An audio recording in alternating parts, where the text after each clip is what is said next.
A man in Texas reportedly called 911 and told them he killed his wife. And instead of getting rid of her body, he allegedly wrapped her in a tarp and put her in a back bedroom of their home. We're digging into how this police investigation took a terrible turn with Detective Eric Barnes. Welcome to Sidebar, presented by Law&Crime. I'm Jesse Weber. This is a story we got to get into. So a man returns home from a trip out of town, and he returns to his brother's Fort Worth home. And when he's there, he makes this horrific discovery. This happened earlier this month. Around 9:30 p.m. on Friday, April 19th, he found 33-year-old Christopher Robertson at home. And he was so intoxicated that he could barely speak. And from there, he notices a foul odor coming from one of the bedrooms. That's where this man found his brother's wife, 34-year-old Kristlynne Owens Robertson. She was shirtless. She was wrapped up in a tarp. Police later discovered that she had been shot in the head. Now, an arrest affidavit says that an Officer Mendoza was the first one to respond. And it says, quote, Officer Mendoza arrived at the scene and later located a female wrapped up inside a blue tarp in the far south bedroom. The female appeared not to be wearing a shirt, and there was blood on her skin, and there appeared to be a bruise or mark on the right side of her neck. The tarp covered the remaining portion of her body. Therefore, officers were unable to locate anything else. He goes on to state, Officer Mendoza spoke with the brother of Christopher Robertson.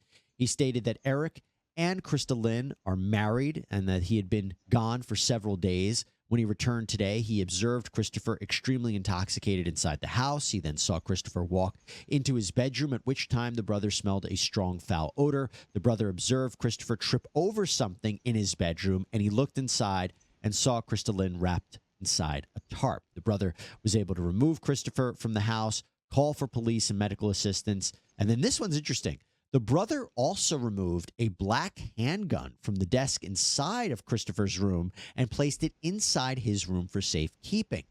Now, Officer Mendoza requested a homicide detective to come out to scene. Now, Officer Mendoza requested a homicide detective to come out to the scene. That homicide detective was Detective Anderson, the one who wrote up this arrest affidavit, got a judge to sign off on a warrant for the home. Police tried to talk to Robertson, but again, he was incoherent. Detective Anderson says, quote, I briefly met with Christopher Robertson, but he was too intoxicated to understand what I was saying or provide a meaningful response. An investigator from the Tarrant County Medical Examiner's Office also responded to the home. We'll get to that in a second, but going back to this affidavit, says, I quote, I responded to the address and observed Kristlynne wrapped inside a blue tarp along with blood on her shoulder and the bruise or mark on the side of her neck. I also observed an office chair that appeared to have fallen and was covering Kristlynne's head. Her body was transported to the medical examiner's office. The homicide detective went to a judge to get a warrant to search the home. And then the next morning, the ME's office told investigators that Kristlynne had been shot in the lower left side of her face and that there were bullet fragments inside of her head. Around noon, Robertson himself called 911. He identified himself and his wife, gave the dispatcher their address, said he killed her.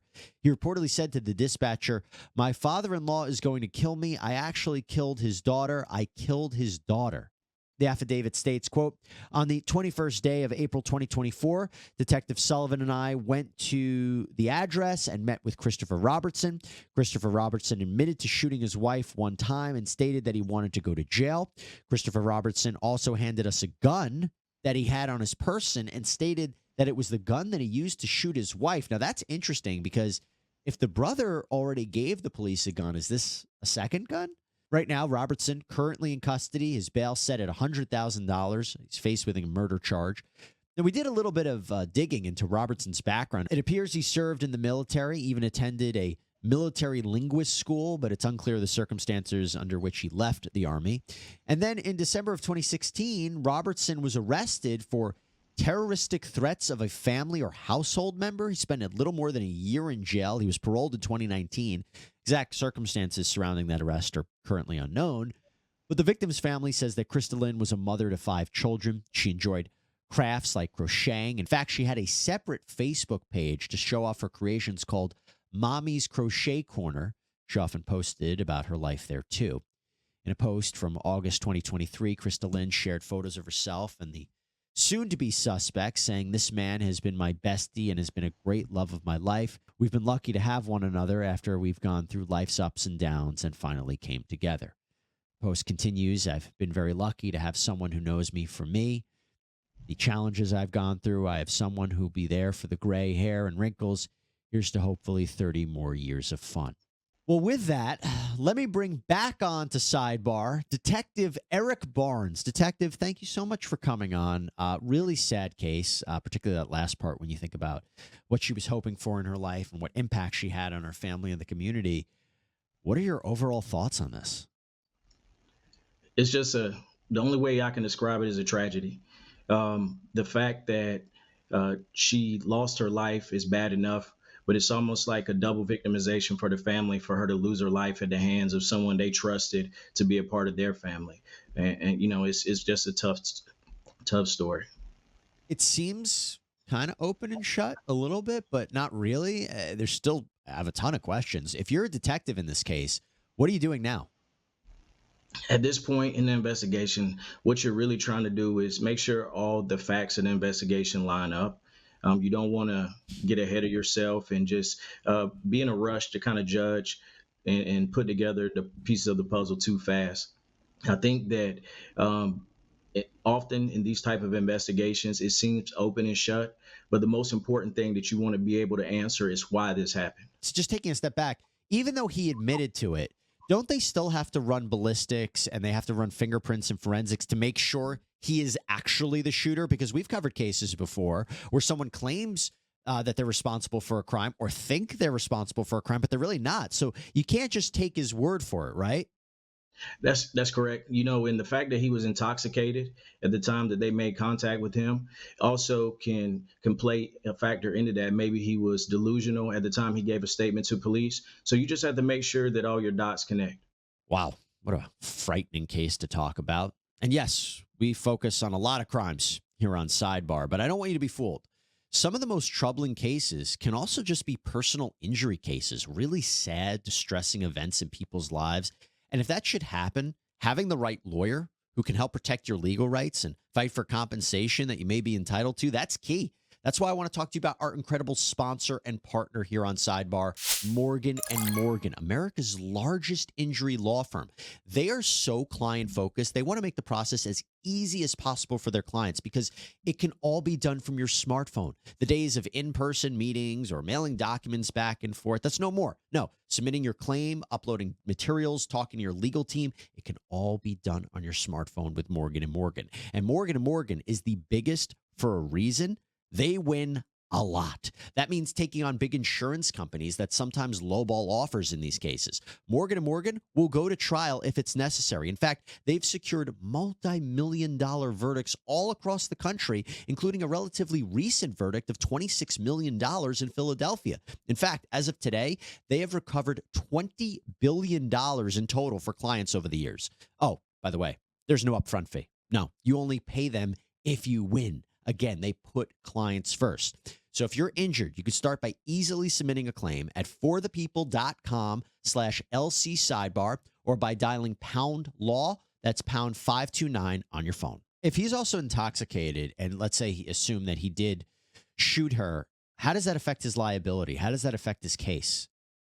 Well, I think, in reading through the affidavit, the detectives waited a substantial period to actually make an arrest on him. And here in the state of Texas, someone being intoxicated will affect the validity of their statement. So you want to make sure that they're in the right state of mind and before you're able to get a statement for them, because it's easily suppressed by a defense attorney in court if you take the statement of someone who's intoxicated. That's very true. But in terms of a murder charge, I don't think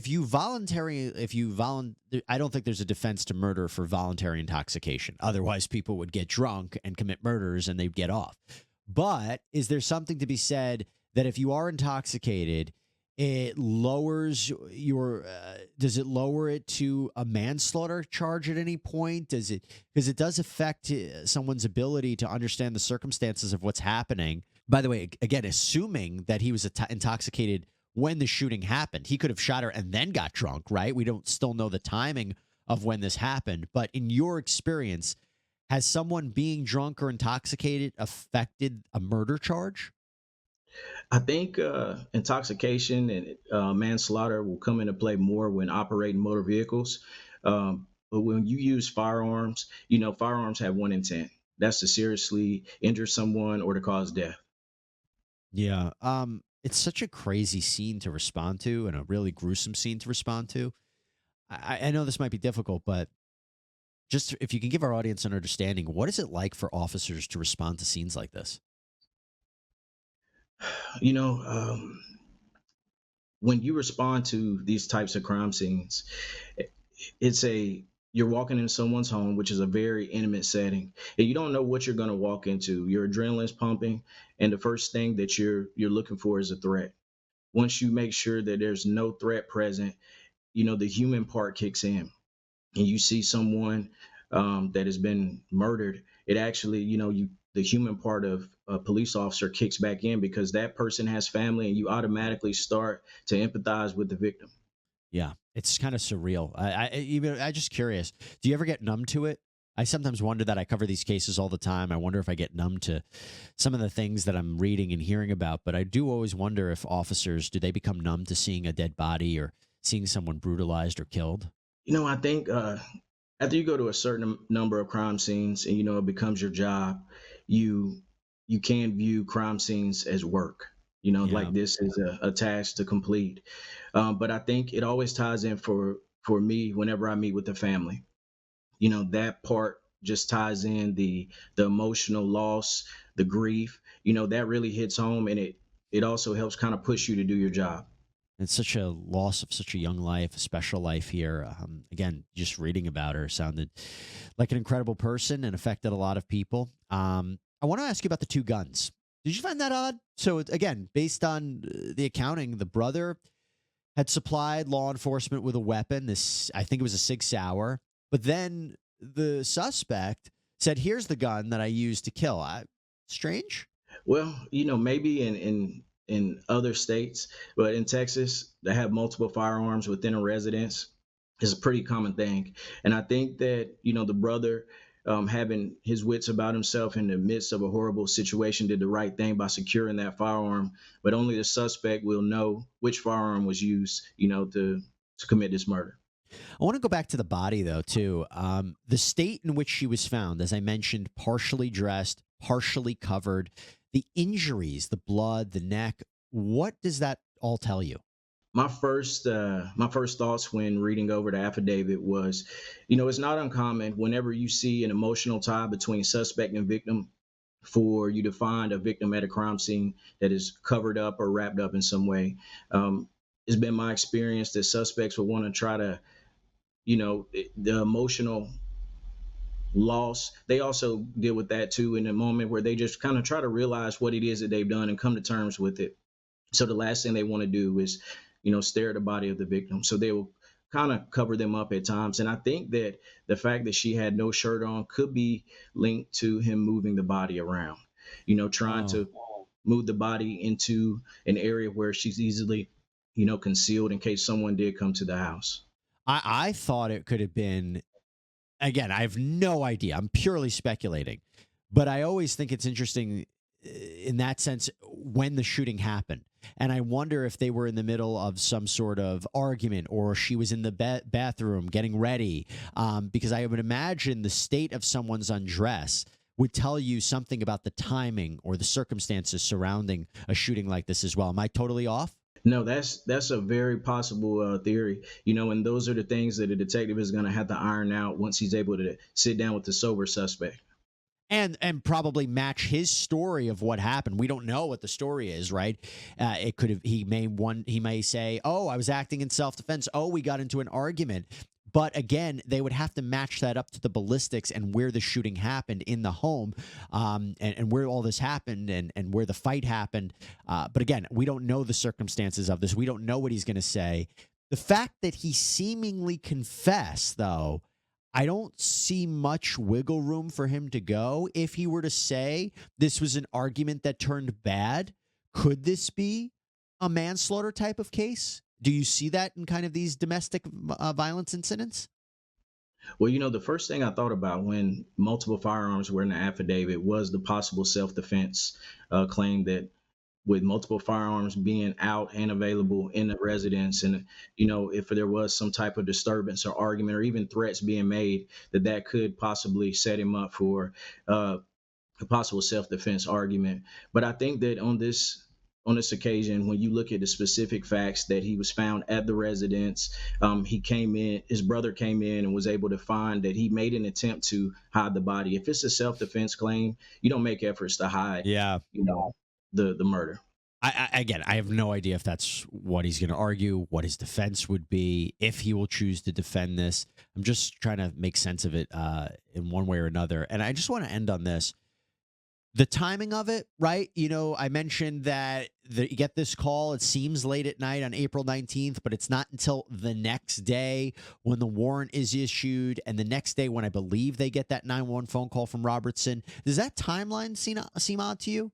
And just reading through, looking at the dates, it did. But when I started looking at the actual times that things carried out, I believe it was in the evening hours on the 19th. And it's very common for officers and investigators to be thorough and take their time combing through the facts. And so sometimes investigations carry on for hours before you're able to actually put pen to paper. All right. Well, I tell you what, I want to follow this one. I want an explanation for why this happened. Again, really sad case, but excellent perspective from Detective Eric Barnes. Really appreciate it, sir. Thank you for coming on. And again, thank you for the work that you and your colleagues do as well. Thanks, Jesse. And that is all we have for you here on Sidebar. Everybody, thank you so much for joining us. As always, please subscribe on Apple Podcasts, Spotify, YouTube, wherever you get your podcasts. I'm Jesse Weber. I'll speak to you next time.